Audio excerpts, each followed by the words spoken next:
दोस्तों स्वागत है आप सभी का डेली न्यूज बिहार में। आज बात करेंगे पूरे बिहार की 10 बड़ी और मुख्य खबरों की, जिसमें शामिल होंगी नौकरी, शिक्षा, रोजगार और सरकारी योजनाओं से जुड़ी खबरें, साथ ही साथ मौसम की ताजा अपडेट। तो चलिए खबरों को शुरू करते हैं।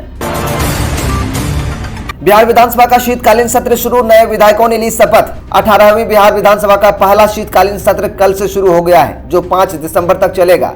पहले दिन नवनिर्वाचित विधायकों ने शपथ ली। इस दौरान राजनीतिक प्रतिद्वंदिता के बीच कुछ हल्के फुल्के पल भी देखने को मिले, जब मुख्यमंत्री नीतीश कुमार और राजद नेता तेजस्वी यादव ने एक दूसरे के इशारों में बात की और मुस्कुराए भी। आज बिहार विधानसभा अध्यक्ष के पद का चुनाव होगा। सत्र के दौरान द्वितीय अनुपूरक अनुदान भी प्रस्तुत किया जाएगा।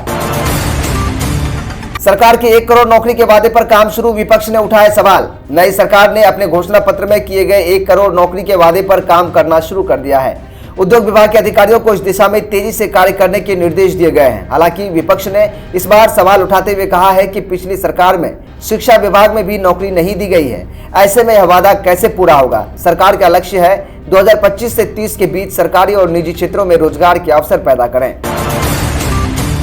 चक्रवाती तूफान दितवा का बिहार में दिखेगा असर, बदलेगा मौसम। श्रीलंका में तबाही मचाने के बाद चक्रवाती तूफान दितवा भारत पहुंच चुका है, जिसका असर बिहार के मौसम पर भी देखने को मिलेगा। मौसम विभाग के अनुसार बिहार के कई जिलों में बादल छाए रहेंगे। खासकर गोपालगंज, बेतिया समेत 7 जिलों में घना कोहरा छाया रहा। दिन भर मौसम में बदलाव महसूस किया जाएगा। महागठबंधन में टूट के संकेत, कांग्रेस विधायक ने जताई नाराजगी। बिहार विधानसभा चुनाव में हार के बाद महागठबंधन में अंदरूनी कलह सामने आ रही है। झारखंड मुक्ति मोर्चा को बिहार चुनाव में एक भी सीट नहीं मिलने पर कांग्रेस विधायक राजेश कश्यप ने नाराजगी जताई है। वहीं चिराग पासवान के बयानों से भी राजनीतिक हलचल तेज हो गई है, जिससे महागठबंधन में टूट की अटकलें लगाई जा रही है। विधानसभा में पहले दिन चप्पल में पहुंचे आरजेडी विधायक डॉक्टर गौतम कृष्ण इन दिनों खूब चर्चा में। कुछ दिनों पहले आरजेडी की बैठक में शामिल होने के लिए वो ऑटो से पहुंचे थे। कल सोमवार यानी 1 दिसंबर 2025 को जब विधानसभा में जाना था तो पहले दिन वो चप्पल में ही पहुंच गए। इस तस्वीर ने उनमें विधायक होने का दबदबा कम और सादगी ज्यादा दिख रही थी। इसकी काफी चर्चा भी हो रही है। विधायक से पहले वह वीडियो रह चुके हैं। जब उनसे पूछा गया कि आप चप्पल में क्यों आए हैं, तो इस पर आरजेडी विधायक ने सहजता से जवाब दिया कि मैं चप्पल ही पहनता हूँ और चप्पल में कंफर्टेबल भी रहता हूँ। कानून हाथ में लेने की कल्पना भी न करें, मौलाना महमूद मदनी के बयान पर बोले बीजेपी जेडीयू के नेता। बता दें, बीजेपी और जनता दल यूनाइटेड के नेताओं ने रविवार 30 नवंबर को जमीयत उलेमाए हिंद के प्रमुख मौलाना महमूद मदनी को जिहाद वाले बयान की आलोचना की है। बीजेपी के प्रवक्ता गुरु प्रकाश ने महमूद मदनी को देश के कानून और संविधान की याद दिलाई है। बीजेपी के राष्ट्रीय प्रवक्ता गुरु प्रकाश मीडिया उन्होंने महमूद मदनी के उस बयान को भी खारिज किया है, जिसमें मौलाना ने कहा कि घर वापसी के नाम पर एक वर्ग को छूट दी जा रही है। गुलाम गौस ने कहा कि इच्छा से कोई व्यक्ति किसी धर्म को मानना चाहता है तो कौन रोक सकता है। जिहाद का मतलब अपने मन में किसी के प्रति या अपनी गलत इच्छा पर नियंत्रण पाना होता है, लेकिन उन्हें गैर जिम्मेदाराना बयान नहीं देना चाहिए। शिक्षा विभाग में 83 IAS अफसरों की कमी, जमीन सर्वे की डेडलाइन बढ़ी। बता दें, बिहार में प्रशासनिक स्तर पर चुनौतियों का सामना करना पड़ रहा है। शिक्षा विभाग में 83 IAS अधिकारियों की कमी बताई जा रही है, जिसका असर योजनाओं के क्रियान्वयन पर पड़ सकता है। इसके अलावा जमीन सर्वे की समय सीमा भी बार बार बढ़ाई जा रही है।